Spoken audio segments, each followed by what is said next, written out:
America के हमलों के बाद ईरान के परमाणु कार्यक्रम को कितना नुकसान हुआ है, अब ये एक बड़ा सवाल बन गया है। तो चलिए इस वीडियो में आपको बताते हैं। तो वेस्टर्न इंटेलिजेंस एजेंसीज ने 2009 में पहली बार बताया था कि यहाँ पर एक सीक्रेट न्यूक्लियर प्लांट है। अब अमेरिका ने यहाँ पर कई हवाई हमले किए और उसके बाद अब ये तय हो रहा है कि कॉन्फ्लिक्ट अब आगे किस तरीके से बढ़ सकता है। लेकिन डिफेंस इंटेलिजेंस एजेंसी की एक लीक हुई रिपोर्ट के मुताबिक अमेरिकी हमलों से ईरान के परमाणु कार्यक्रम के बड़े हिस्से को नुकसान नहीं पहुंचा है। ये हमले ईरान की परमाणु योजनाओं को सालों तक नहीं, बस कुछ महीनों के लिए पीछे धकेल पाए हैं। हमलों के बाद सैटेलाइट से जो तस्वीरें मिली हैं, उनमें जमीन पर बने गड्ढे या धूल के बादल ये बताने में असमर्थ है कि जमीन के नीचे कितना नुकसान हुआ है। तस्वीरों से ये तो पता नहीं चल पा रहा है कि जमीन कितनी धंस गई है या पहाड़ के अंदर कितने गहरे छेद बने हैं। शायद अमेरिका ने कई बम फेंके, लेकिन ईरान ने इतने मजबूत कंक्रीट के ढांचे बनाए थे कि बम मुख्य हॉल तक पहुंच नहीं सके और मशीनरी को नुकसान नहीं पहुंचा सके। ये बम, जिन्हें बंकर बस्टर बम कहते हैं, पहली बार ऐसे मिशन में इस्तेमाल किए गए।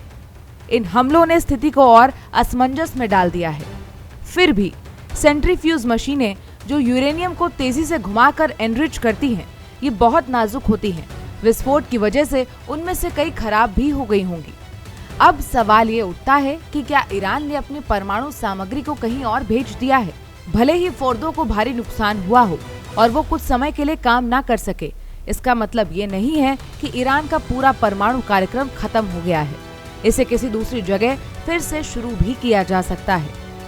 हमले से ठीक पहले फोर्दो में कई ट्रक देखे गए थे, लेकिन ये ट्रक क्या ले जा रहे थे और वो सामग्री अब कहाँ है, ये भी एक बड़ा सवाल बनकर रह गया है।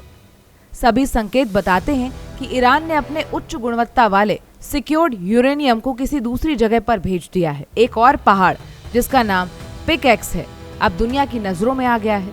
माना जा रहा है कि ईरान ने वहां कुछ सेंट्रीफ्यूज मशीनें भी पहुंचा दी हैं। हालांकि इतनी मशीनें नहीं हैं कि ईरान पहले जैसी तेजी से अपना परमाणु काम आगे बढ़ा सके, और भले ही उसके पास पर्याप्त एनरिच यूरेनियम हो, लेकिन परमाणु हथियार बनाना कोई आसान काम नहीं है।